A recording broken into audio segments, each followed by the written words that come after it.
શ્રી સ્વામિનારાયણ ચરિત માનસ નામના એક નવા સુંદર અને સુગેય ગ્રંથની પારાયણનો આપણે અહીંયા આરંભ કરીએ છીએ. સર્વપ્રથમ તો આ ગ્રંથનો આપણે પરિચય મેળવીએ. જેમ રામાયણ ઘણા બધા છે. વાલ્મીકી ઋષિએ સર્વપ્રથમ રામાયણ લખ્યું, જે આપણા ઇતિહાસની અંદર સર્વપ્રથમ કાવ્ય ગણી શકાય.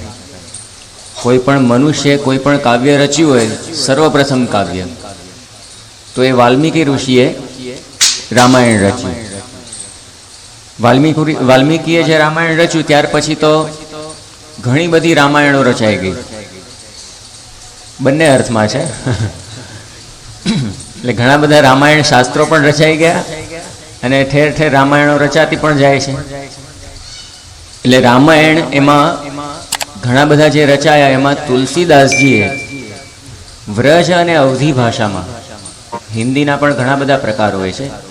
જેમ આપણે ગુજરાતીમાં પ્રકાર હોય છે ને, મહેસાણાની ગુજરાતી જુદી, ઉત્તર ગુજરાતની આખી બોલી જુદી પડી જાય, 12 ગાઉએ બોલી બદલાય.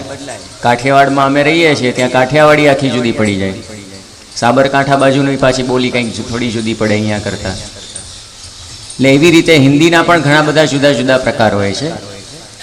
તો એમાં વ્રજ અને અવધી હિન્દી એટલે કે વ્રજ પ્રદેશ અને અવધ એટલે કે અયોધ્યા, ટૂંકમાં ઉત્તર પ્રદેશની જે લોકભાષા ત્યાંની જે હિન્દી, એ હિન્દીની અંદર તુલસીદાસજીએ રામાયણ લખ્યું.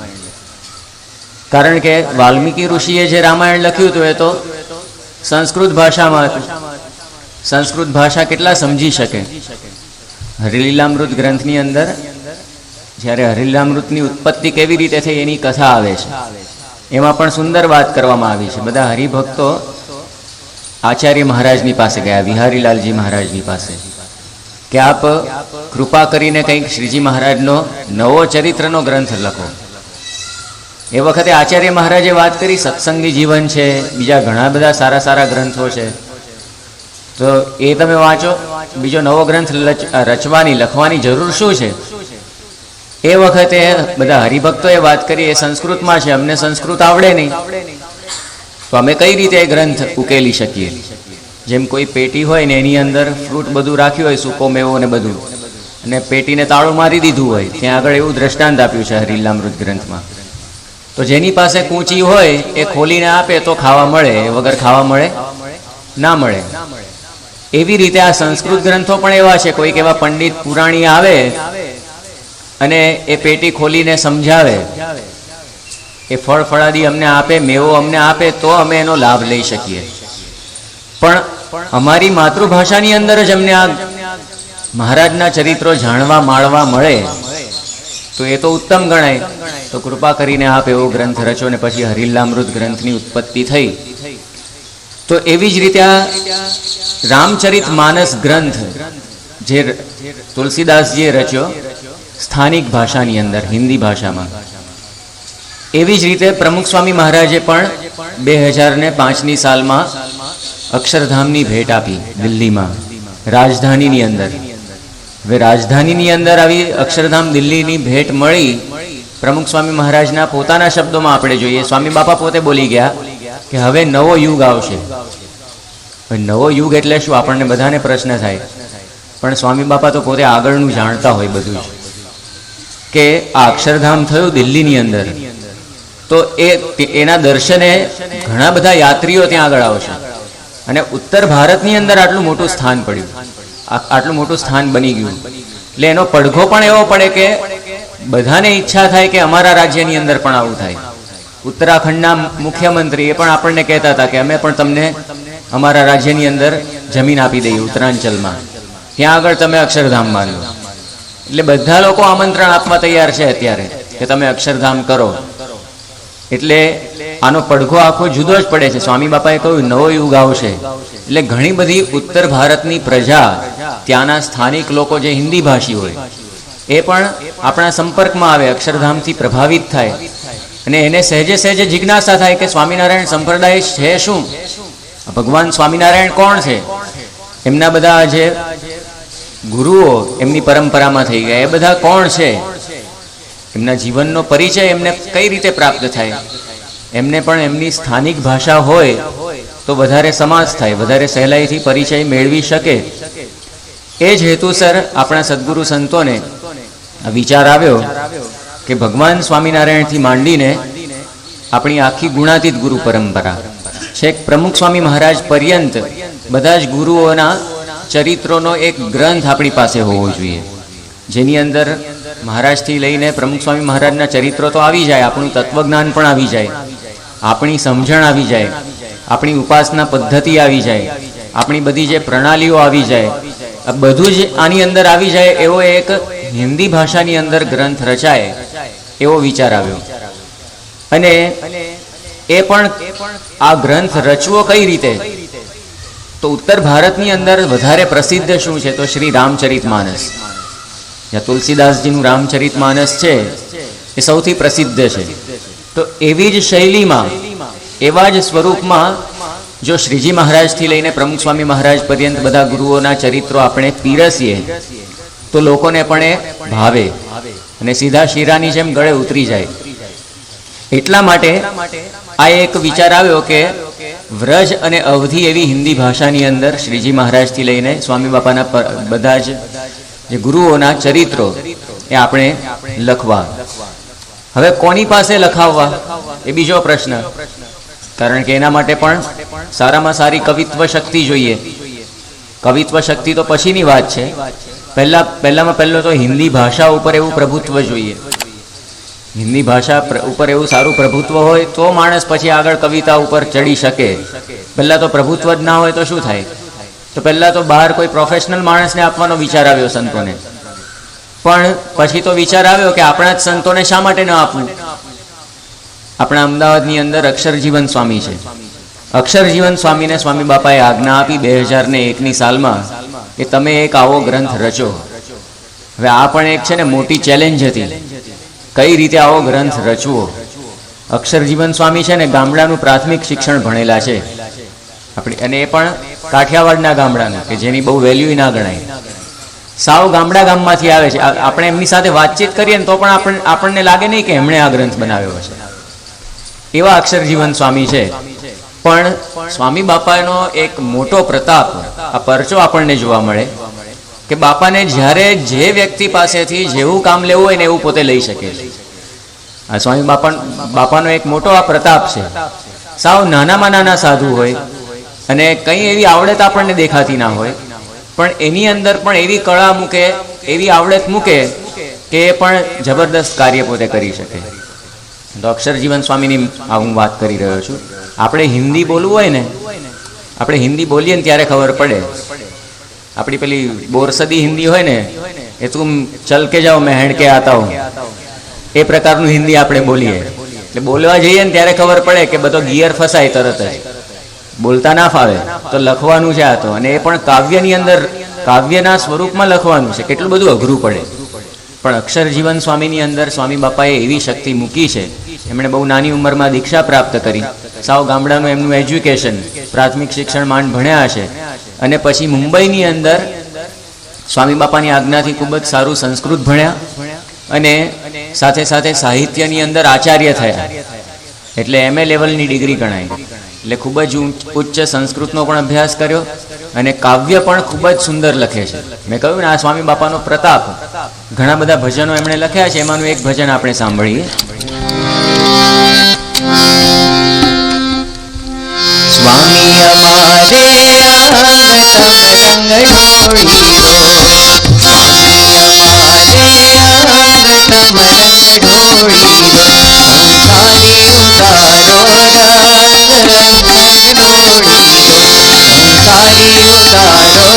આંગણ ઢોળી દો,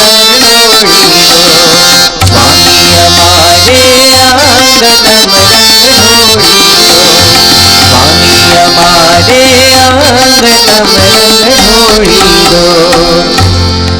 આવા તો ઘણા હાલો જુવાળના હરિવર વરવા હેલો પડ્યો.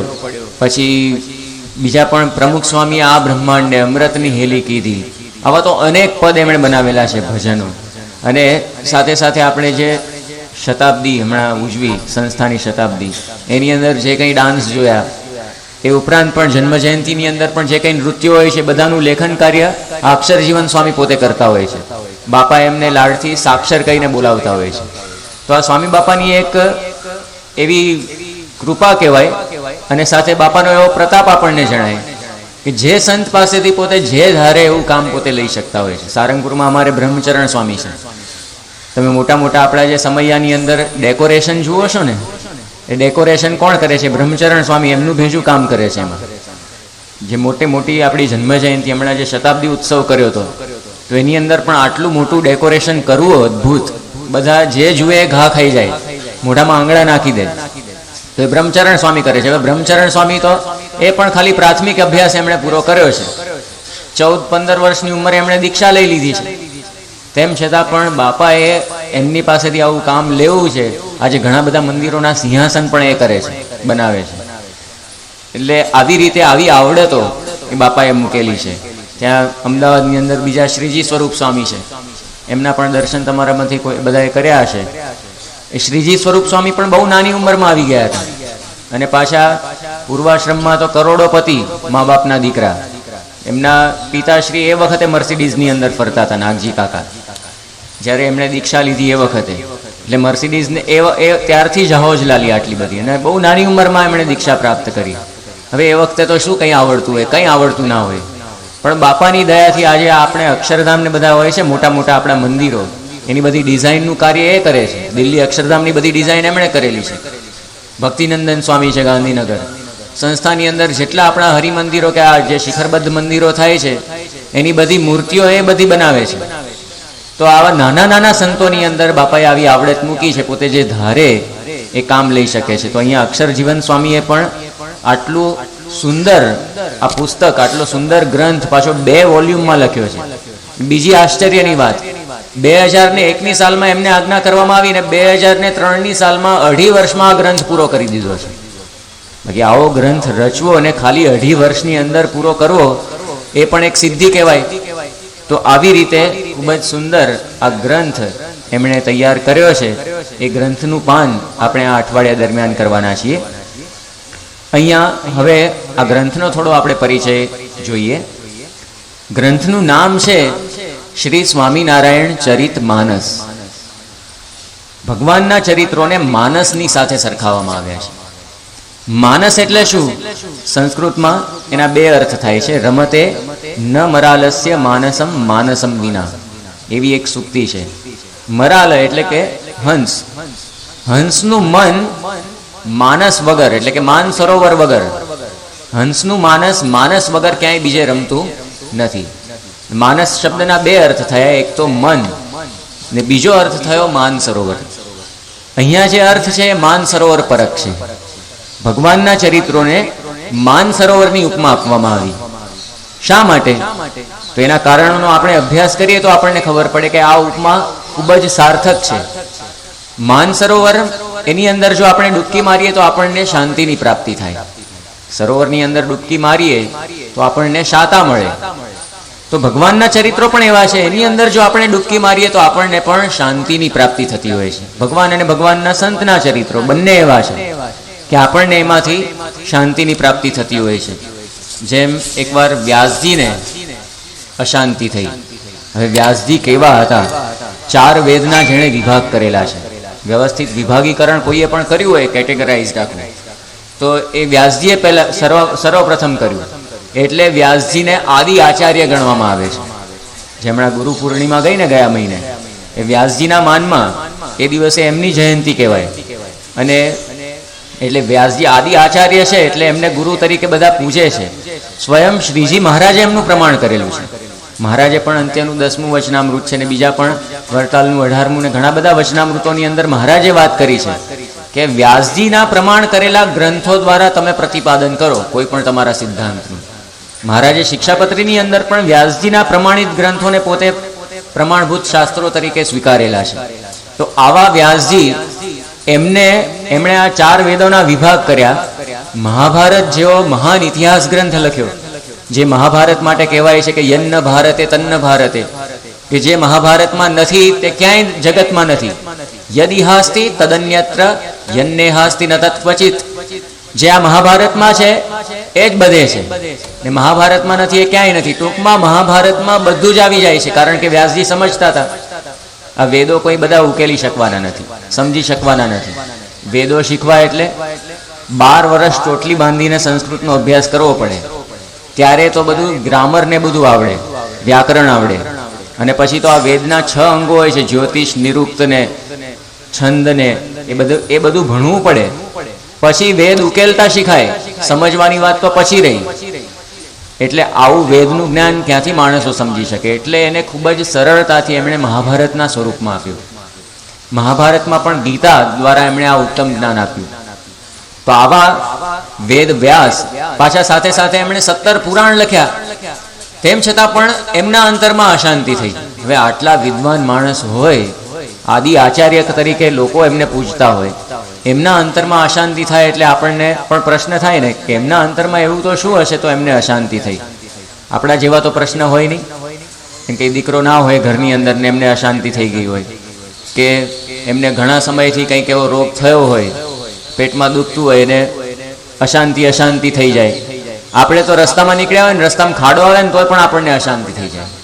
દિવસમાં 10 વાર આપણને અશાંતિ થઈ જાય. એવી અશાંતિ કંઈ વ્યાસજીને નહોતી. એમને હોય ઉચ્ચ ભૂમિકાની અશાંતિ હોય. તેવા વ્યાસજીને અશાંતિ થઈ એ વખતે એમને નારદજી મળ્યા. અને નારદજીએ પછી એમને સમજાવ્યું, એમને ભગવાનના ચરિત્રો રચવા માટે આજ્ઞા આપી કે તમે પ્રગટ ભગવાનની અંદર જોડાઓ. શ્રી કૃષ્ણ ભગવાન એ વખતે પ્રગટ હતા, તમે એમના ચરિત્રોનો એક ગ્રંથ રચો. એ વખતે વ્યાસજીએ પોતે શ્રીમદ ભાગવતની રચના કરી અને એમના અંતરની અંદર શાંતિ થઈ. હવે આ જે નારદજીના વચને વ્યાસજીને શાંતિ થઈ હતી, એ નારદજીને જ અશાંતિ થઈ એકવાર. હવે શું કરવું? એટલે નારદજીને એક અશાંતિ થઈ એટલે પોતે ગયા સનતકુમારની પાસે. સનતકુમાર પણ બહુ એવા મોટા સંત હતા અને એમની પાસે જઈને એમણે વાત કરી કે અધિહિ ભગવો બ્રહ્મ સોહમ શોચામી શોકસ્ય પારમ તારયતુ ભગવત સનતકુમાર. કે હું અત્યારે અતિશય શોકમગ્ન છું, દુઃખી છું, તમે આ મને શોકથી ઉગારો. એ વખતે સનતકુમારે કહ્યું તમારું એજ્યુકેશન શું? એમણે ઇન્ટરવ્યૂ લીધો, તમે કેટલું ભણ્યા છો? સીધી કંઈ બ્રહ્મ વિદ્યા ના અપાય. બ્રહ્મ વિદ્યાની કોલેજની અંદર પહેલા તો ઇન્ટરવ્યૂ લેવામાં આવે. સારંગપુરની અંદર પણ બ્રહ્મ વિદ્યાની કોલેજ પ્રમુખ સ્વામી મહારાજે ખોલી છે. જેને પણ સાધુ થવું હોય બધા ત્યાં આગળ આવે, પણ બધાને એડમિશન નથી મળતું. એના માટે પણ યોગ્ય લાયકાત હોય પછી પ્રમુખ સ્વામી મહારાજ એડમિશન આપે છે. એની માટે પણ આખી ટ્રેનિંગ છે. બાકી ક્યાંય તમને સાધુ થવાની ટ્રેનિંગ જોવા ના મળે. બધા એમને સીધા જ સાધુ થઈ જતા હોય છે, પણ આ ટ્રેનિંગ સેન્ટર જુદું છે. અહીંયા પણ સનતકુમારે વાત કરી, તમે શું શું ભણ્યા છો એ તમે મને કહો. એ વખતે નારદજીએ 18 વિદ્યાઓનું લિસ્ટ આપ્યું. આ 18 વિદ્યાઓની અંદર 18 શાસ્ત્રોની અંદર હું PhD છું એ રીતની વાત કરી. બધી જાત જાતની નક્ષત્ર વિદ્યા ને બધી ખગોળ વિદ્યા ને 4 વેદ ને બધું એવું એમણે ગણાવ્યું. સનતકુમાર અચંબામાં પડી ગયા કે આને મારે શું જ્ઞાન આપવું. એમણે કહ્યું તમને આટલું બધું ખબર છે તો પછી મારે તમને હવે કંઈ ભણાવવાપણું છે નહીં, શું શીખવાડું તમને? એ વખતે એમણે વાત કરી કે મંત્રવિદ અસ્મિ નતુ આત્મવિદ. આ મંત્રોને હું જાણું છું, વાચ્યાર્થ જ્ઞાન છે, પણ લક્ષ્યાર્થ જ્ઞાન નથી, આત્મવિદ નથી. હું મારા આત્માને જાણતો નથી. એ વખતે સનતકુમારે પછી ભગવાનનો અપરંપાર મહિમા એ નારદજીને સમજાવ્યો. તો નારદજીને આ મહિમા સમજવા મળ્યો ભગવાનનો, તો એના આધારે પછી એમના અંતરની અંદર શાંતિ થઈ. તો આ ભગવાનનો મહિમા સમજવો કઈ રીતે? તો એના માટે પણ આ ભગવાનના ચરિત્રો જરૂરી છે. મધ્યનું 58મું વચનામૃત છે, એમાં શ્રીજી મહારાજે વાત કરી છે પોતાના સંપ્રદાયના જે શાસ્ત્ર એણે કરીને જ સંપ્રદાયની પુષ્ટિ થતી હોય છે. એમાંથી જ ભગવાનનો મહિમા આપણને જાણ્યામાં આવતો હોય છે. તો ભગવાનનો મહિમા જાણવા માટે પણ આ ચરિત્રો એ જરૂરી છે. તો એના માટે અહીંયા જે આપણા અંતરની અંદર શાંતિ થાય એના માટે આ ભગવાનના ચરિત્રોની તાતી આવશ્યકતા છે. આજે સમગ્ર વિશ્વની અંદર એ શાંતિનો એક પ્રાણ પ્રશ્ન છે. શાંતિ ક્યાં છે લોકોને પ્રશ્ન છે. જ્યાં જુઓ ત્યાં આતંકવાદ, જ્યાં જુઓ ત્યાં રોગો. હમણાં પેલો સ્વાઇન ફ્લૂ આવ્યો છે, એમાંથી લોકો ફફડે છે. બધા જાત જાતના રોગો, ડેન્ગ્યુ આવે તેમ એના પણ બધા વાયરાઓ આવતા હોય છે. હવે જાત જાતના રોગો, ક્યારે એક્સિડન્ટમાં માણસ ઉપડી જાય કંઈ નક્કી નહીં. એટલે આખી દુનિયાની અંદર તમામ લોકોને આ શાંતિની જરૂર છે. એટલે આપણે કહી શકીએ કે તમામ લોકોને આ ભગવાનના ચરિત્રોની જરૂર છે, કારણ કે એમાંથી જ આ શાંતિની પ્રાપ્તિ થાય એમ છે. બીજું કારણ આપણે જોઈએ કે શા માટે માનસરોવરની ઉપમા આપવામાં આવી. તો જેમ જળ છે એને જીવન કહેવામાં આવે છે. સંસ્કૃતમાં જળ શબ્દના લગભગ 68 જેટલા પર્યાયો આપવામાં આવ્યા છે. એમાંનો એક પર્યાય છે જીવનમ. સંસ્કૃતમાં કહેવામાં આવ્યું છે જળ એ આપણું જીવન છે, જીવન રૂપ છે, પ્રાણી માત્ર માટે જીવન રૂપ છે. એવી જ રીતે આ ભગવાનના ચરિત્રો છે એ પણ આપણા માટે જીવન રૂપ છે. જેમ પાણી વગરની નદી હોય અને દૂધ વગરની ગાય હોય વસુકી ગયેલી, એના જેવું આજે માણસનું જીવન થઈ ગયું છે. સંપૂર્ણ રસકસ વગરનું, નીરસ એવું માણસનું જીવન આજે થઈ ગયું છે. જિંદગીમાંથી જે આમ મધુરતા એ જતી રહેલી છે. તો એનું કારણ શું? એનું કારણ આ કે આપણી અંદર જ્ઞાનનો અભાવ, સમજણનો અભાવ. સમજણ અને જ્ઞાન એ નથી એટલે માણસ દુઃખી, દુઃખીને દુઃખી જ છે. તો સમજણ અને જ્ઞાનની પ્રાપ્તિ ક્યાં આગળ થાય? તો એ પણ આપણને આ શાસ્ત્રોમાંથી, આ ચરિત્રોમાંથી આપણને આ સમજણ અને જ્ઞાનની પ્રાપ્તિ થાય. મુક્તાનંદ સ્વામીએ પોતાની પંક્તિઓની અંદર ખૂબ જ સુંદર વાત કરી છે. રાજા વિદોકિયા રંક વિદોકિયા ધનપતિ દુખિત વિકાર में वीणा विवेक भेक सब दुखिया वीणा विवेक भेक सब दुखिया रूठासन अहंकार में संत सुखी संसार में उद्धव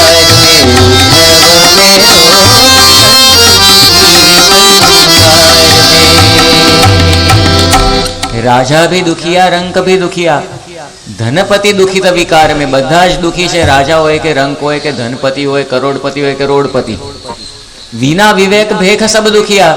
ભલે ને સાધુ થયા હોય, ભગવા ધારણ કર્યા હોય, પણ જો વિવેક ન હોય તો એ પણ દુખિયા છે, એ પણ જેલ ભેગા થતા હોય છે.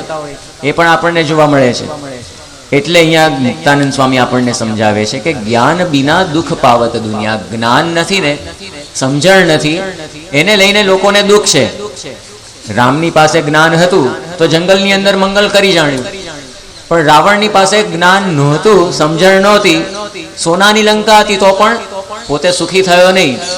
ધન્યો ગૃહસ્થાશ્રમ, નહીં કંકોત્રીની પાછળ લખવામાં આવે છે કે ગૃહસ્થાશ્રમ કેવો થાય તમારો?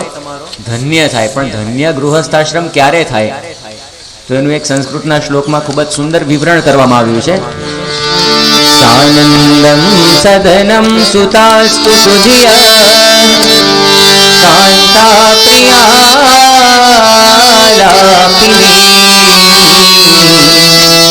ઇચ્છા પૂર્તિ ધનમ વયોષિતિ રતિ સ્વાજ્ઞા પરા સેવકા आतिथ्यम हरिपूजनम प्रतिदिनम मिष्टान्नपानम गृहे साधो संगमुपासते च सततम धन्यो गृहस्थाश्रमः.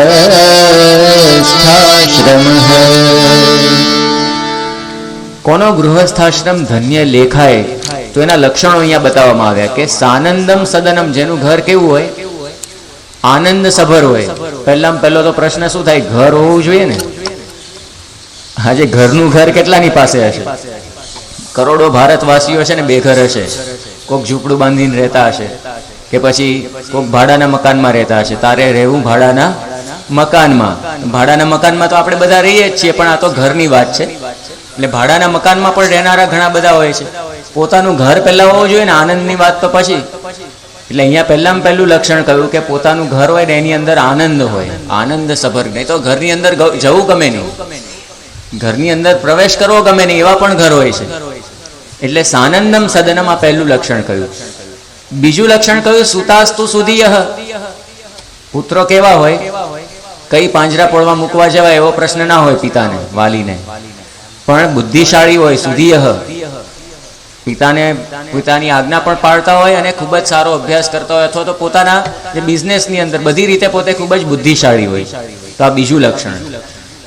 ત્રીજી વાત કરીએ, આ ગૃહસ્થાશ્રમ ધન્ય કઈ રીતે થાય? તો કાંતા પ્રિયાલાપીની, પત્ની પણ કેવી હોય? પ્રિયાલાપીની, પ્રિય બોલનારી હોય, નહીં તો કદલી જેવી ના હોય. કદલી હતી, દુર્વાસાને રોજ 100 ગાળો દેતી. આમ દુર્વાસા ઋષિ આમ તો કોન્ટ્રાક્ટ લીધો હતો, જે કોઈ એમની સામે પડે તરત જ શાપ ફટકારવાનો. અતિશય ક્રોધી પ્રકૃતિ. યોગીજી મહારાજે કહ્યું ને, દુર્વાસાનું ક્રોધે બગાડ્યું. પણ એ દુર્વાસા હોમ મિનિસ્ટરની આગળ હાથ જોડે. કદલી એમને 100 ગાળો બોલે તો પણ એની સામે કઈ નહીં, કારણ કે એની આગળ બધા લાચાર હોય છે, ઘરની અંદર બધા એવી રીતે ચૂપ હોય છે. તો અહીંયા વાત કરવામાં આવી ત્રીજું લક્ષણ ગૃહસ્થાશ્રમનું. ધન્ય ક્યારે થાય? તો કાંતા પ્રિયાલાપીની. ચોથી વાત કરી, ઈચ્છા પૂરતી ધનમ. કેટલો પૈસો હોય? પોતાની બધી જ ઈચ્છાઓ સારી રીતે પૂર્ણ કરી શકે એટલું ધન હોય એની પાસે.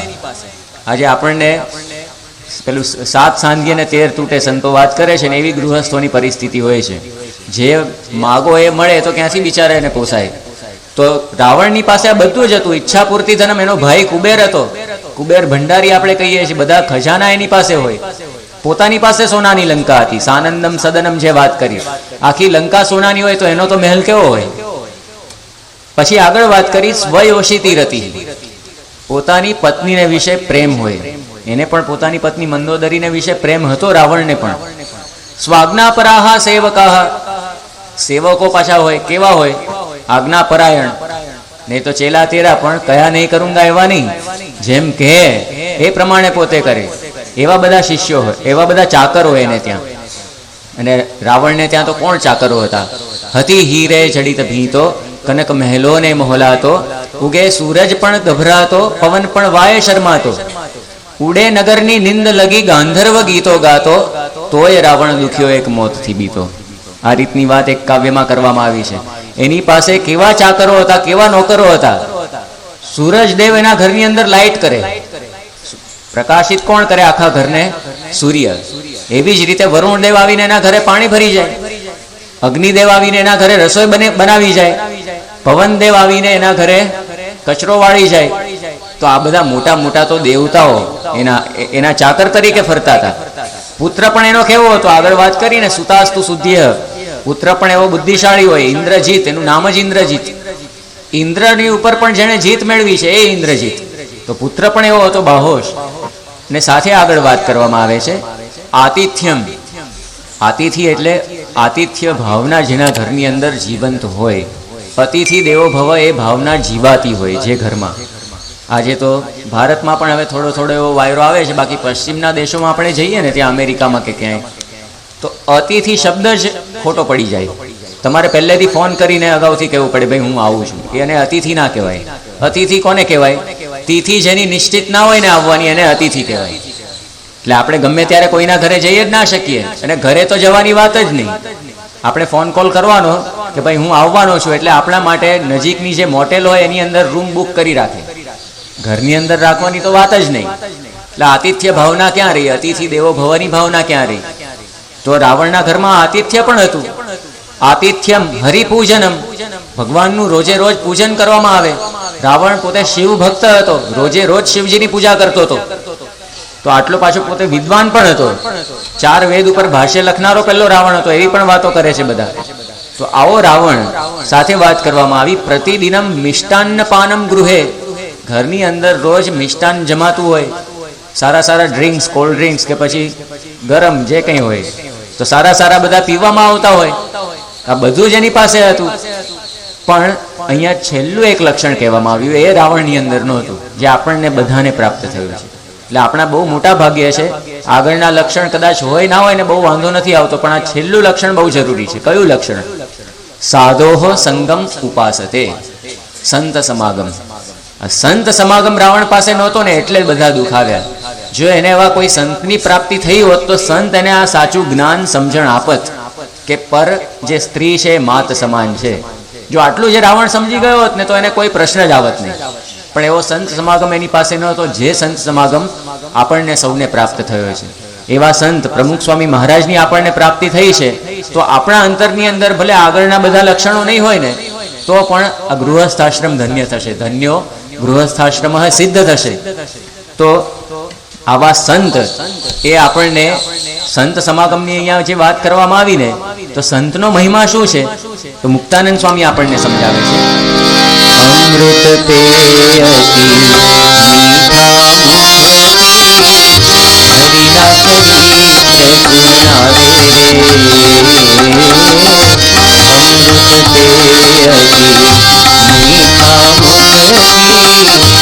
મીઠા મુખતી હરિના ચરિત્ર સુનાવે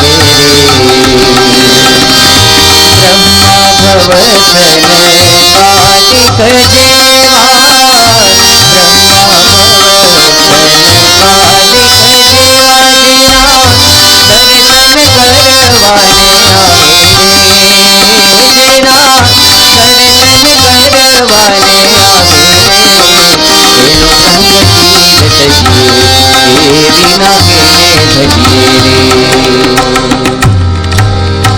અમૃત પે અતિ મીઠા મુખથી હરિના ચરિત્ર સુણાવે રે. આ સંત સમાગમની ફલશ્રુતિ શું? તો આવા ભગવાનના સંત આપણને ભગવાનના ચરિત્રો કહીને એમની અંદર જોડે છે. કારણ કે ભગવાનના ચરિત્રોની અંદર શાંતિ છે, આ સમજણ એની અંદરથી આપણને પ્રાપ્ત થાય છે. એટલે અહીંયા જે સમજણની વાત કરીને, ભગવાન અને ભગવાનના સંતના ચરિત્રો એવા છે જેની અંદરથી આપણને આ જ્ઞાન સમજણ પ્રાપ્ત થાય તો ગમે તેવી મુસીબતો, ગમે તેવા દુઃખ આવે તો એની અંદર પણ આપણે સ્થિરતા જાળવી શકીએ. બાકી માણસ એકદમ ડિસ્ટર્બ થઈ જાય, અપસેટ થઈ જતો હોય છે અને શું કરી બેસે ને એને પોતાને ખબર નથી રહેતી હોતી. આવેશમાં ને આવેશમાં રોજના લાખો લોકો આપઘાત કરતા હોય છે. ભારતની અંદર જ હજારો આપઘાત કરતા હશે. કેમ? ખબર નથી શું કરવું શું નહીં. મુસીબત તો દરેકને આવવાની છે, નાની મોટી દરેકને આવતી હોય છે. પ્રમુખ સ્વામી મહારાજને નથી આવતી? પ્રમુખ સ્વામી મહારાજ પોતે એવું કયું પ્રારબ્ધ લઈને આવ્યા છે? એ તો અનાદિથી સિદ્ધ પુરુષ છે, માયાથી પર છે, અનાદિથી માયાથી પર છે. એ કઈ આપણી જેમ પ્રારબ્ધ લઈને પ્રારબ્ધ ભોગવવા માટે આ દેહ ધારણ કર્યો એવું નથી.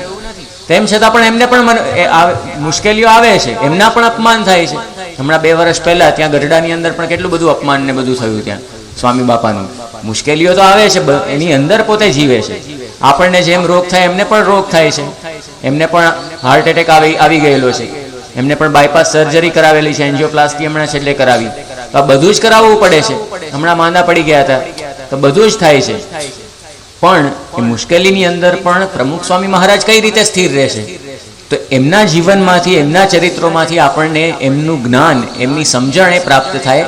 જે સમજણ આપણા જીવનમાં પણ આપણે એપ્લાય કરીએ તો આપણને પણ શાંતિની પ્રાપ્તિ થાય, આપણને પણ જીવનમાં એવી સ્થિરતાની પ્રાપ્તિ થાય. દાખલા તરીકે આપણે જોઈએ યોગીજી મહારાજ કેટલી વિપરીત પરિસ્થિતિની અંદર પણ પોતે સ્થિરતા જાળવી શકતા હતા. એકવાર યોગીજી મહારાજ હાટીના માળિયા ગામેથી એક ઘોડાગાડીની અંદર નીકળ્યા. બંધ ઘોડાગાડી હતી એ જમાનાની, અને સાથે મોટા સ્વામીને બધા હતા.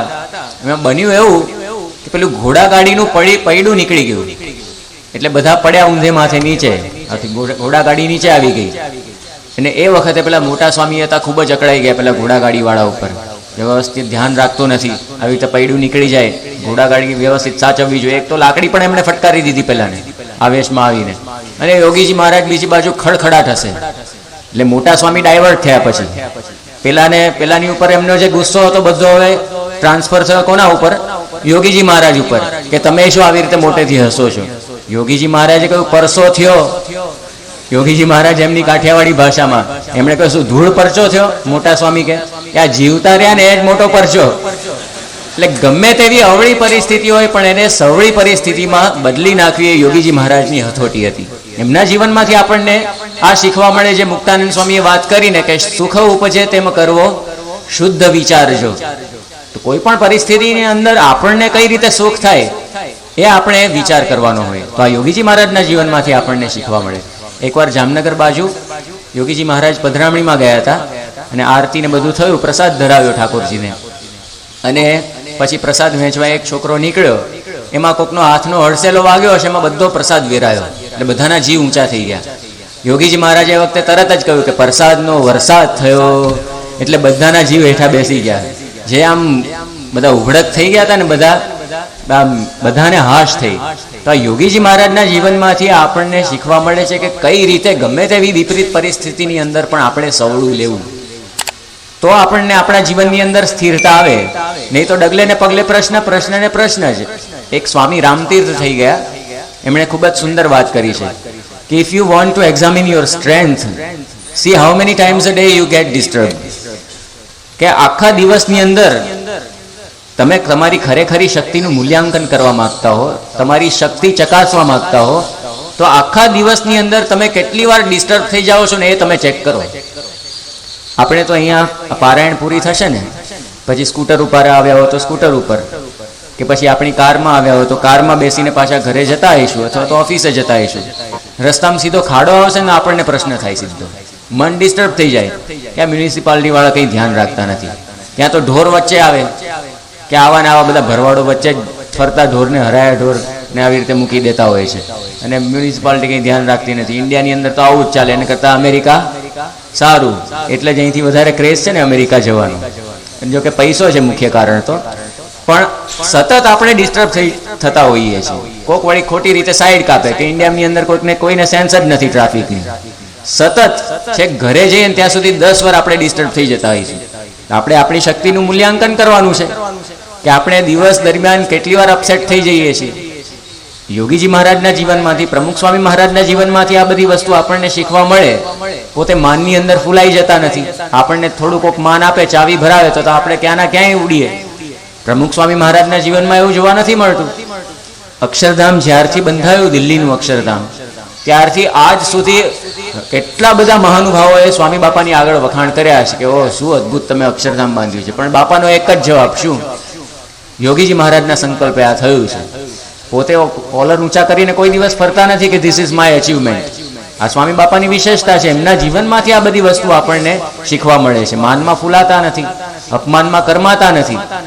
પ્રમુખ સ્વામી મહારાજ જ્યારે દિલ્હીનું અક્ષરધામ બંધાતું હતું અને એ વખતે સંતોએ વાત કરી સ્વામીને કે સ્વામી અત્યારે આ બધા પથરા પડ્યા છે ને બધું ઘડતર કામ ને બધું થાય છે, બાંધકામ થાય છે. જો કોઈને આખી આ સાઈટ સીધી આપી દેવામાં આવે ને મફતમાં, તો પણ એ મૂંઝાઈ જાય કે મારે આનું શું કરવું. આખી સાઈટ આપી દેવામાં આવે તો. એ વખતે સ્વામી બાપાએ વાત કરી કે ભલે આવું મોટું અક્ષરધામ બંધાતું હોય પણ મારી છાતી ઉપર એક કાંકરી જેટલો પણ ભાર નથી. તો આ એમની વિશેષતા છે. આપણે થોડુંક કંઈક કરવાનું હોય ને, ખાલી પ્રવચન એક કરવાનું હોય ને રવિ સભાની અંદર, તો પણ આપણને ટેન્શન થઈ જાય આપણને. કારણ કે જે પ્રવૃત્તિ કરતા હોઈએ ને એનો ભાર આપણને હોય છે. એનો ભાર કેમ હોય છે? કારણ કે હું કેવો દેખાઈશ એની ચિંતા આપણને હોય. હું કેવો દેખાઈશ એટલે અહમભાવ આવી ગયો. સ્વામી બાપાના જીવનમાં અહમભાવ છે જ નહીં, એટલે એમને કોઈ પણ પ્રકારનું ટેન્શન રહેતું નથી, જેવું ટેન્શન આપણને હોય છે. આપણને નોકરી ધંધાની એની અંદર પણ બધાને ટેન્શન રહેતું હોય છે. પણ આ ભગવાનને ભગવાનના સંતના ચરિત્રો એવા છે કે જેની અંદરથી આપણને આ સ્થિરતા અને શાંતિ, જીવન જીવવાની કળા એ આપણને એ શીખવાડે એવા છે. એટલા માટે એને માનસરોવરની ઉપમા આપવામાં આવી. સાથે ત્રીજું કારણ આપણે જોઈએ, આ ચરિત્ર શ્રવણનો મુખ્ય લાભ એ છે કે આપણા મૃત્યુના ભયની નિવૃત્તિ થાય છે. મૃત્યુનો ભય છે ને બધા ભયની અંદર મોટામાં મોટો ભય છે. મૃત્યુથી કોઈ માણસ બચી શકતો નથી, એ પણ એટલી હકીકત છે. આમ તો જગતની અંદર બધા જાતના ભય છે લોકોને. 13 નંબરના આંકડાનો પણ ભય હોય છે પશ્ચિમના દેશોમાં. અમેરિકાની અંદર તમે જાઓ તો 13મા નંબરનો પેલો માળ જ ના હોય મકાનની અંદર. સીધો 12મા પછી 14મો નંબર જ આવે, કારણ કે એને અપશુકન્યાળ ગણે છે. એટલે આવી રીતે પણ લોકોને અંધશ્રદ્ધા હોય છે. ખાલી ભારતમાં જ અંધશ્રદ્ધા હોય એવું નથી, ત્યાં પણ બધું એટલું જ હોય છે. કારણ કે આ તો માણસના મનનો વિષય છે, વ્યક્તિગત છે. એટલે 13ના આંકડાનો આવો ભય હોય છે. ઘણાને અજાણ્યા માણસોનો પણ ભય હોય છે. કોઈ અજાણ્યો માણસ આવી ચડે તો પણ એકદમ ભયમાં આવી જાય. ઘણાને પુસ્તકનો ભય હોય છે, પુસ્તક જોઈને ભય પામે.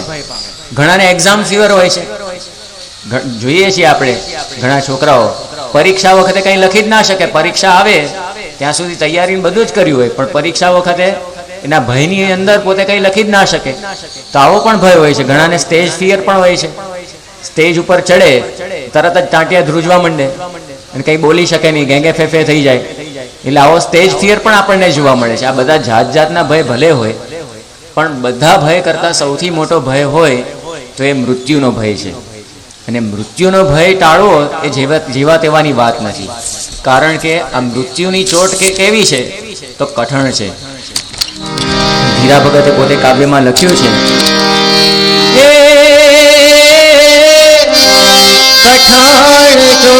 છે કાળની રે મરણ મોટેરુમાં શંકરાણાએ કંઈક રાજીયા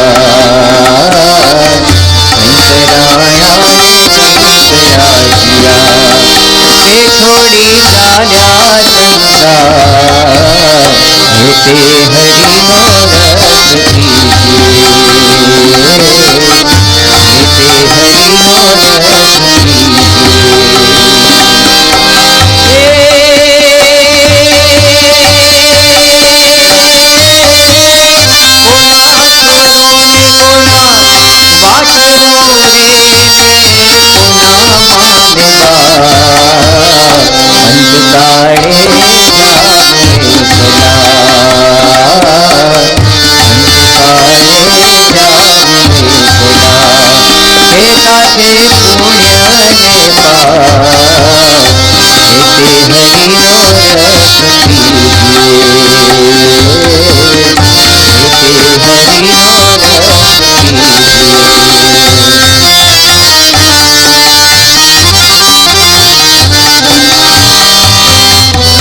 તે હરિનો રસ કાલ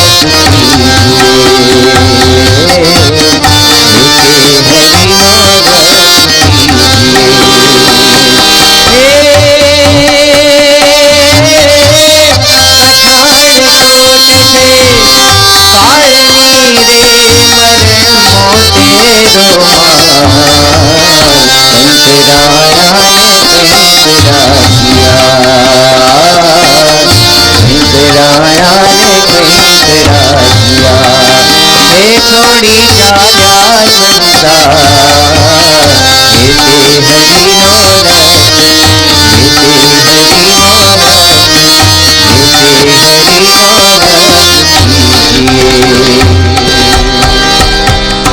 કઠણ ચોટ છે કાળની રે મરણ મોટી રૂમાલ.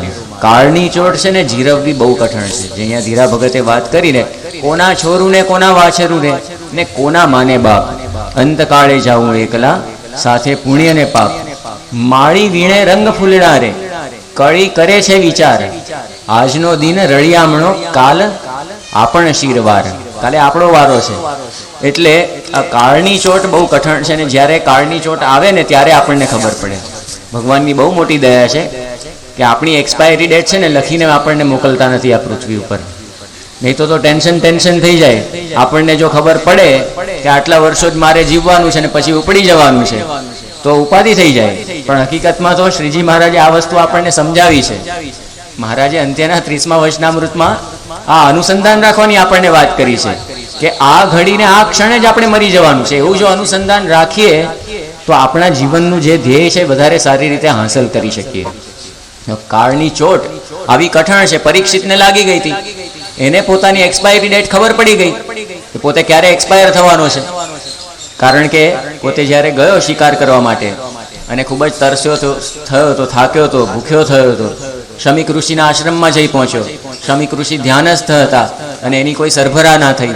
ઘણા આપણને પ્રશ્ન કરતા હોય છે ને કેમ આવી રીતે તમે વીઆઈપીઓને સાચવો છો ને આમ કરો છો તેમ કરો છો. પણ સાચવવા પડે છે. શ્રીજી મહારાજની આજ્ઞા છે કે વીઆઈપીને નહીં સાચવો તો પ્રશ્ન આવશે. મોટો માણસ કોક આવ્યો હોય, રાજકારણી હોય, અને આટલી મોટી સંસ્થા લઈને આપણે બેઠા હોઈએ તો સ્વાભાવિક છે એને સાચવવું પડે. એટલે આ પેલા પરીક્ષિતનું સન્માન ન થયું, એણે મરેલો સાપ લઈને ઋષિના ગળામાં નાખી દીધો. એ વખતે શમીકના પુત્ર શૃંગી ત્યાંથી પસાર થાય. એમણે જોયું મારા બાપના ગળામાં આવી રીતે મરેલો સાપ નાખ્યો, ધુઆ પુઆ થઈ ગયા, અને તરત જ સાપ ફટકાર્યો પાણી લઈને, જળ લઈને. જેણે મારા બાપના ગળામાં આવી રીતે સાપ નાખ્યો એનું 7 દિવસની અંદર મૃત્યુ થાય. બીજી બાજુ પરીક્ષિતને ખબર પડી કે આવો સાપ મળ્યો છે, એને ટેન્શન થઈ ગયું, બસ 7 દિવસમાં ઉપડી જવાનું. માણસને કેન્સર કેવો રોગ હોય ને, પોતાને ખબર પડે ને, ડોક્ટરો આમ તો એની હાજરીમાં કંઈ કહેતા નથી હોતા, કહે તો પૂરું થઈ જાય, બસ હવે પૂરું થઈ ગયું, મારું જીવન પૂરું, કેન્સર એટલે કેન્સલ. એટલે માણસને ટેન્શન થઈ જતું હોય છે. પરીક્ષિતને પણ ટેન્શન થયું કે હવે મારે શું કરવું. તરત જ ગંગાના કિનારે ગયો. એ વખતે ભગવાનની દયાથી એને સુખદેવજી મળ્યા. સુખદેવજીએ અદ્ભુત ભાગવત કથામૃત એને પીરસ્યું. એ કથામૃતનું એણે પાન કર્યું એટલે કથામૃત તો આપણે બધા પણ રોજ સાંભળીએ છીએ, પણ પાન કરવું ને જુદી વસ્તુ છે. અમૃતનો કૂવો હોય, સંતો દ્રષ્ટાંત આપે છે, એની અંદર ગમે એટલા ડૂબકા મારીએ એનાથી કંઈ ન વળે. એક ટીપું મોઢામાં જવું જોઈએ. મોઢામાં જવું જોઈએ એટલે આપણા અંતરની અંદર ઉતરવું જોઈએ. આ કથા જો આપણે પચાવીએ ને તો આ પરીક્ષિત જેવી આપણે પણ સિદ્ધિ પામી શકીએ. પરીક્ષિતે 7 દિવસ આ કથામૃત એને પચાવ્યું, તો પછી 7 દિવસ પછી પોતે બોલ્યો, ભગવન તક્ષકાદિભ્યો મૃત્યુભ્યો ન બિભેમ્યહમ પ્રવિષ્ટો બ્રહ્મ નિર્વાણમ અભયમ દર્શિતમ ત્વયા. હે ભગવાન, હે સુખદેવજી, 7 દિવસ પહેલા મને એમ હતું કે તક્ષક નાગ આવીને મને કરડશે, પણ હવે તક્ષક વગેરે જે મૃત્યુની મને કોઈ બીક રહી નથી. પ્રવિષ્ટો બ્રહ્મ નિર્વાણમ અભયમ દર્શિતમ ત્વયા. હું બ્રહ્મ નિર્વાણ પામી ગયો છું, બ્રહ્મ પદ મને પ્રાપ્ત થઈ ગયું છે, કારણ કે આપે આ સાચું જ્ઞાન, ભગવાનના ચરિત્રો મને સંભળાવીને મને અભય કરી દીધો છે. આ મૃત્યુના ભયથી મને પર કરી દીધો છે. આ ભગવાનના ચરિત્રો આવા અદ્ભુત છે. આપણા બધાનું જ મૃત્યુ એ 7 દિવસમાં જ આવવાનું છે, રવિવારથી માંડીને શનિવાર વચ્ચે, એ સિવાય બીજા કોઈ દિવસની અંદર આવવાનું નથી. અને એ અઠવાડિયાના 7 દિવસમાં જે આપણું મૃત્યુ આવે છે તો એને આપણે સુધારી લઈએ. ક્યારે સુધરે? મૃત્યુથી પર આપણે ક્યારે થઈ શકીએ? તો એના માટે આ ભગવાનના ચરિત્રો છે. એટલા માટે જ આ સ્વામિનારાયણ ચરિતમાનસ ગ્રંથ, એની અંદર ભગવાનના ચરિત્રોનો ખૂબ જ સુંદર મહિમા અહીંયા કવિ કહે છે. હવે આપણે સાંભળીશું. સ્વામિનારાયણ ચરિત ઉદારા, જન્મ મરણ દુઃખ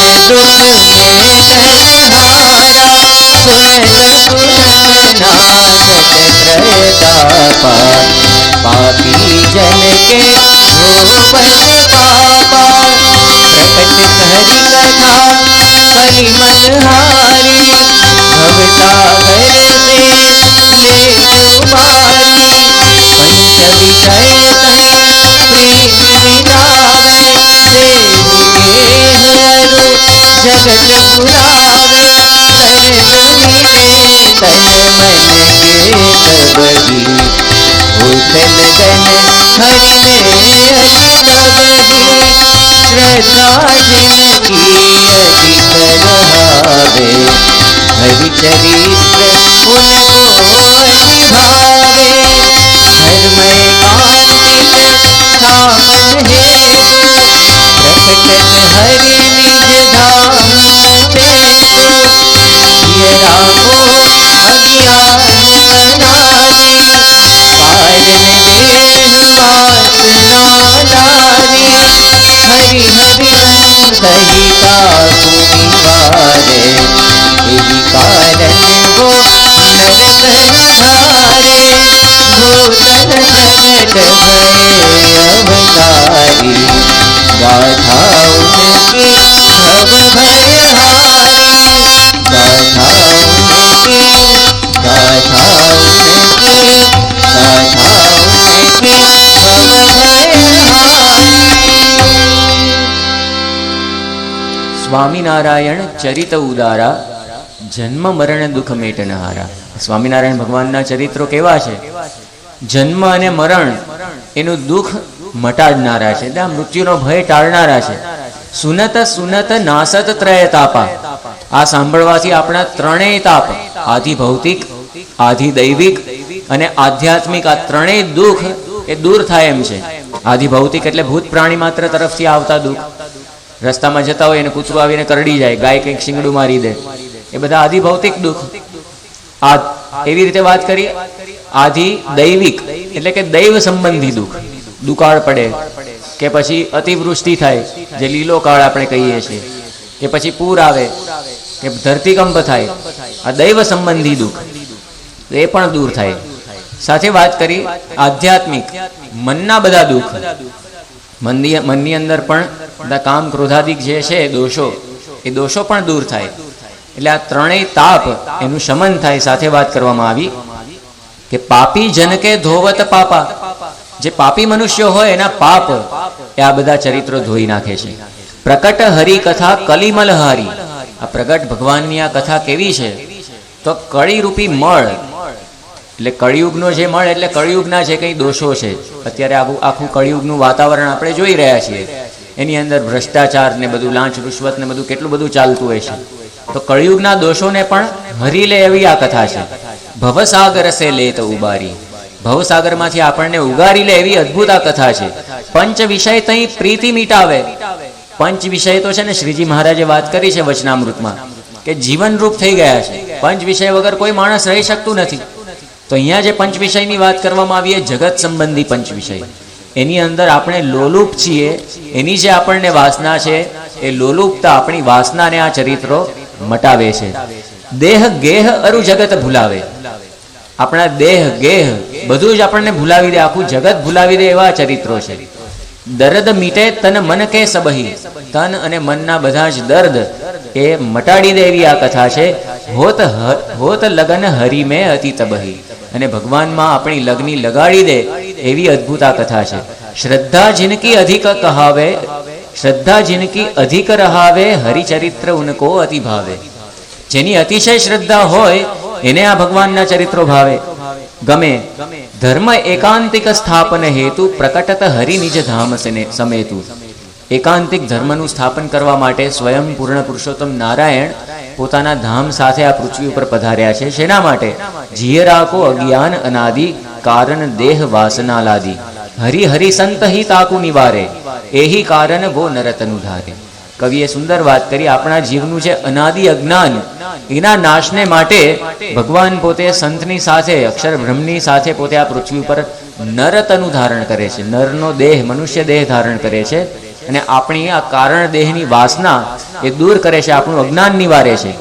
ભૂતલ પ્રગટ ભયે અવતારી, ગાથા ઉનકી ભવ ભયહારી. ભૂતલ ઉપર, આ પૃથ્વી ઉપર મહારાજ કૃપા કરીને પોતે પ્રગટ થયા, ભગવાન સ્વામિનારાયણ ને એમના સંતો, અને એમની આ ગાથા છે કેવી છે?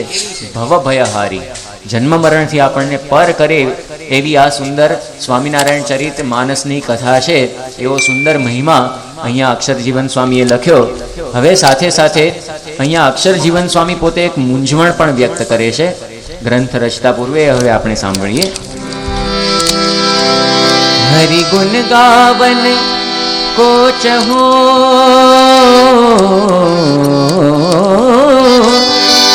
હરિગુણ ગાવન કો ચહો, मति मुझ में नहीं ले, मेरु शिखर से उदधि तल, ना परहाकित वेश. એમણે પોતાની મૂંઝવણ અહીંયા વ્યક્ત કરી કે હરિગુણ ગાવન કો ચહું, મતિ મુझ में नहीं लेश. ભગવાનના ચરિત્રનો આવો ગ્રંથ મારે કરવાનો છે, ગુણ ગાવવાના છે, પણ મારામાં એવી બુદ્ધિ નથી, એટલી મતિ નથી, મારી એવી શક્તિ નથી, કઈ રીતે હું આ ગ્રંથ રચું, મારી સ્થિતિ કેવી છે? એમણે અહીંયા વાત કરી કે મેરુ શિખર સે ઉદધિ તલ, ના પરહા કીટવેશ. કોઈ કીડો હોય અને કીડો મેરુ પર્વતનું શિખર, મેરુ પર્વતને આપણા શાસ્ત્રો છે ને હિમાલય કરતા પણ ઊંચો ગણે છે. હિમાલયનું જે ઊંચામાં ઊંચું શિખર છે ને એ 8.5 કિલોમીટર કરતાં પણ ઊંચું છે. 8.5 કિલોમીટર કરતાં 8,850 મીટર ઊંચું છે એવરેસ્ટ, માઉન્ટ એવરેસ્ટ. હવે મેરુ પર્વત તો એના કરતાં પણ ઊંચો આપણા શાસ્ત્રો ગણાવે છે. હવે એ મેરુ પર્વતના શિખરથી લઈને ઉદધિ તલ, ઉદધિ એટલે સમુદ્ર, સમુદ્રનું તળિયું કોઈ કીડો માપવા જાય, સમુદ્ર પણ કેટલો ઊંડો છે, આખો એવરેસ્ટ એની અંદર જતો રહે, એટલું જે ઊંડામાં ઊંડો સમુદ્ર છે પેસિફિક સમુદ્રની અંદર, એ પણ એટલો ઊંડો છે. તો સમુદ્રનું તળિયું કોઈ માપવા માટે પ્રયત્ન કરે મેરુ શિખરની ટોચથી, કોઈ કીડો, કોઈ મનુષ્ય નહીં, એના જેવી મારી સ્થિતિ છે. હું કઈ રીતે આ ભગવાનના ચરિત્રો ગાઉં? મારી અશક્તિ છે. આ જે મોટા પુરુષો થઈ ગયા છે, મોટા કવિઓ થઈ ગયા છે, એમણે પણ આ વાત કરેલી છે. જ્યારે રઘુવંશ એ લખવા બેઠા કવિ કાલિદાસ, રઘુવંશ એટલે રઘુકુળના બધા જે રાજાઓ, એનો વંશ, એના ચરિત્રો જ્યારે આ કવિ કાલિદાસ લખવા બેઠા ને એનું કાવ્ય એમણે શરૂ કર્યું, રઘુવંશમ એનું નામ છે. તેમાં પણ શરૂઆતમાં એમણે આ વાત કરી, ક્વ સૂર્ય પ્રભવો વંશ ક્વ ચાલ્પ વિષયામતિ. ક્યાં આ બધા સૂર્યવંશી રાજાઓને ક્યાં અલ્પ વિષયની મતિવાળો હું, કઈ રીતે હું એમના ચરિત્રો ગાઉં? મારી સ્થિતિ કેવી છે એણે પણ વાત કરી. તિતિર્ષુહુ ઉડુપેન મોહાદ દુસ્તરમ સાગરમ. આ દુસ્તર સમુદ્ર, જેને તરવો અઘરો મહાસાગર હોય, એને કેવી રીતે તરી શકાય? હું એક સામાન્ય તરાપાના આધારે મહાસાગરને તરવા નીકળ્યો છું. તરી શકાય? એના માટે તો મોટામાં મોટી બોટ જોઈએ, નાની હોડી પણ ના ચાલે. તો તરાપો તો ક્યાંથી ચાલે? કે હું તરાપાને બળે આવી રીતે મહાસાગરને તરવા માટે નીકળ્યો છું, એવી મારી સ્થિતિ છે. કવિ કાલિદાસ, જે કવિ કાલિદાસ માટે એવું કહેવાય છે કે અનામિકા સાર્થવતી બભુવ પુરા કવિનામ ગણના પ્રસંગે કનિષ્ઠિકા અધિષ્ઠિત કાલિદાસ. પૂર્વે કવિઓની ગણનાનો આરંભ કર્યો કોઈએ કે સારામાં સારા કવિઓ કોણ અત્યારે લોકની અંદર, લાવો ગણી જોઈએ.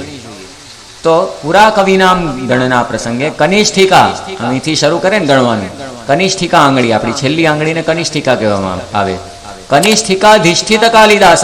કાલિદાસ પહેલી આંગળી એટલે ટચલી આંગળી ઉપર પહેલેથી એમનું નામ આવ્યું, એના ઉપર પોતે હતા, કનિષ્ઠિકા અધિષ્ઠિત કાલિદાસ.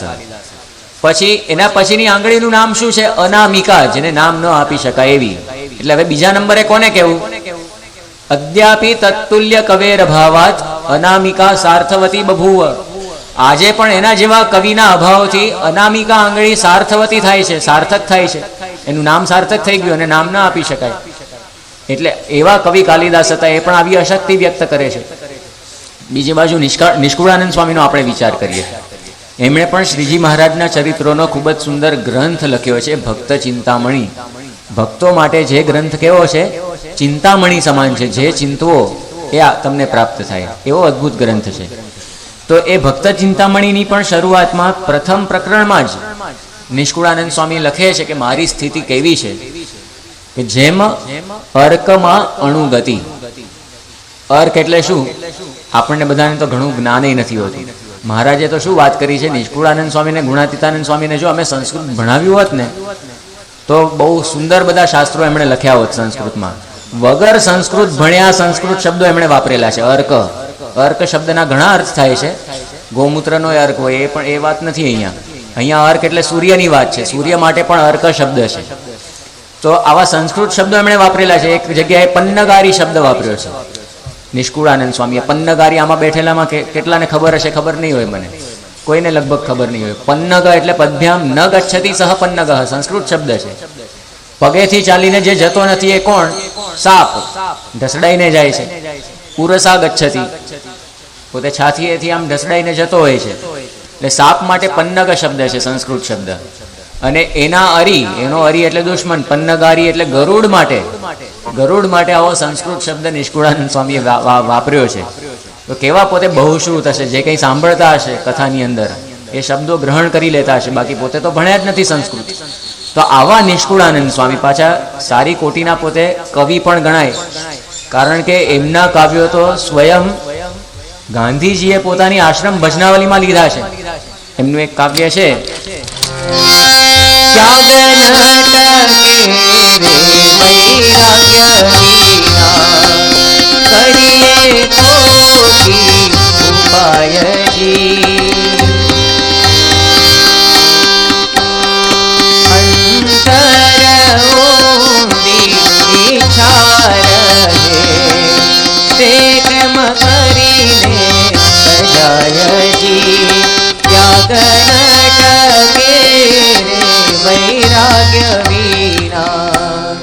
એટલું સુંદર આ કાવ્ય લખ્યું છે એમણે.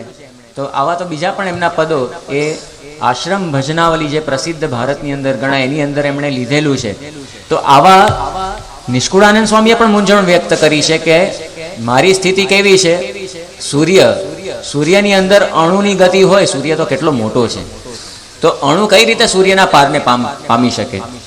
ગુણાતીતાનંદ સ્વામીએ કહ્યું ને કે પતંગીઓ શું ધૂળ સૂર્યનો મહિમા સમજે, એને ખબર જ ના પડે. તો એવી મારી સ્થિતિ છે, તેમ છતાં પણ આપ દયા કરજો એમ કરીને સર્વે સંતોના ચરણોમાં અને મહારાજના ચરણોમાં પ્રાર્થના કરીને એમણે ગ્રંથ આદર્યો છે. તો અહીંયા આ સ્વામિનારાયણ ચરિત માનસની પણ પારાયણ શરૂ કરી છે. આપણી પણ એવી જ સ્થિતિ છે. કઈ રીતે 7 દિવસની અંદર આ બધા ચરિત્રો પૂર્ણ કરવા, તો આપણે એમાં પણ નીલકંઠ વર્ણીનું જે વન વિચરણ, શ્રીજી મહારાજે ગૃહત્યાગ કરીને નીલકંઠ વર્ણી વિશે જે વન વિચરણ કર્યું એ આ 6 દિવસોની અંદર આપણે જોવાના છીએ. આખા વન વિચરણને પણ આમ તો ન્યાય આપી શકાય એમ નથી, માત્ર 6 દિવસની અંદર. એટલે માત્ર શ્રી હરિએ મહારાજે નીલકંઠ વર્ણી વિશે હિમાલયની અંદર જે વિચરણ કર્યું એ આ સ્વામિનારાયણ ચરિત માનસ ગ્રંથના આધારે આપણે આગામી દિવસે જોઈશું. શ્રી સ્વામિનારાયણ ભગવાનની જય.